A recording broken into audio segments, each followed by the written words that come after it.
Welcome to Beadesign. I'm Paula from On a String, and today it's all about fringe. Fringe that creates movement and colour and gives you that sort of little shake and shimmer when you're wearing your beadwork. Let's have a look at different ways that I've used fringe in earrings and pendants, and I'll show you some of the tips and techniques for using fringe and creating that colour and movement. So let's have a look at some of the designs that have used fringe. Okay, let's have a look at some of the designs I've created using fringe. Now, the first one I wanted to show you is my Taj Mahal earrings, and this is a tutorial that's available at onastring.com.au. Now, this one has a graduated fringe. We've got a little peyote band that sits in the center here, and then I've got this lovely graduated fringe with different bead types, finished with little crystals at the end of it. The tip here, make sure that you use a 1G or an IMO thread to create that beautiful soft drape with your fringe. File line is a bit stiff, so I always make sure that I use that softer thread to create fringe, and sometimes when I'm attaching it I might just put my thumbnail in between the beadwork there and the fringe drop, so there's a little bit of looseness and it doesn't sort of flare out. Great tip to make sure that you use the right type of thread to create your fringe. Another variation is chain. So have a look at this. This is an earring design I did in a class with Sherry Serafini a few years ago. The fringe on this is looped chain work. So I've got different styles of chain here that actually just loop around either side of those earring framework and create that lovely movement. Super lightweight to wear, but a really nice way to create a cluster and a look of fringe work. Another style here is what is actually called a layered and clustered fringe. These are probably my favourite earrings. I wear these a lot. That's a Sherry Serafini design. It's called Pearl Jam. And you can see here there is layers of fringe work here with longer and bigger at the back and then smaller at the front, creating that layered effect. A simple peyote rivoli here with lots of little pearl drops to create that beautiful messy movement of fringe in that piece. Okay, let's go on to some bigger styles of fringe work. Chain, again, a Nancy Kane piece here. And look at the beautiful chain that is there as that fringe. And hard to sort of see on camera here, but it's got such lovely movement and flow with that gorgeous flowing chain in here.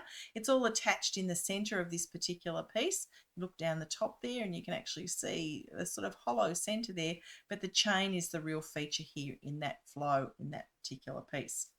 Another fun one of my favorite designs. This one is called Desert Drums, and it's got this beautiful prismatic right angle weave rope and desert drum pieces all the way through it. But look at the lovely fringe that sits in here.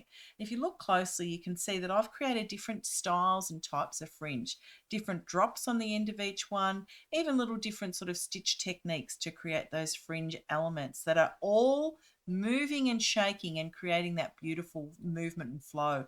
Different colors in this one, so some really bright contrasts of orange and blue, and these work really well together to create that lovely fringe movement.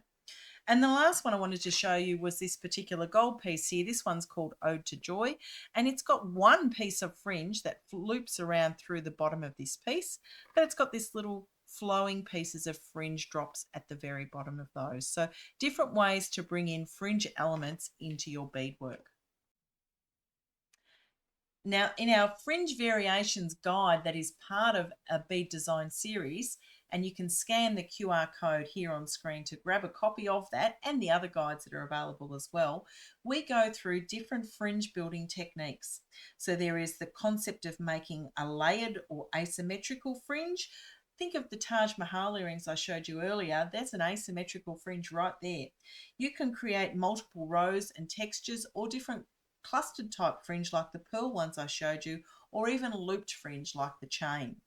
There's a length planner to tell you how many beads will you need per centimetre to create that long and flowing fringe, or short fringe if you don't want it to be too long as well. We like to make sure that we balance our beads for wearability, so larger beads at the top of a fringe, smaller beads at the bottom. Just think about that with your fringe flow worksheet. It helps you to actually sketch out how much density and layering and direction you might have in your fringe work. Thank you so much for joining me for Fringe Variations. Make sure that you like and subscribe so you get to see more of the content from On a String, and of course you can check out some of our other bead design videos in our YouTube channel. Onastring.com.au is the place for tutorials, beading resources and tools, things like our bead boards and sorters. Great tools to have to make sure your beadwork flows and you can get your fringe happening really, really easily. And of course, until next time, there are other videos you can see in our bead design series. Happy beading and bye for now.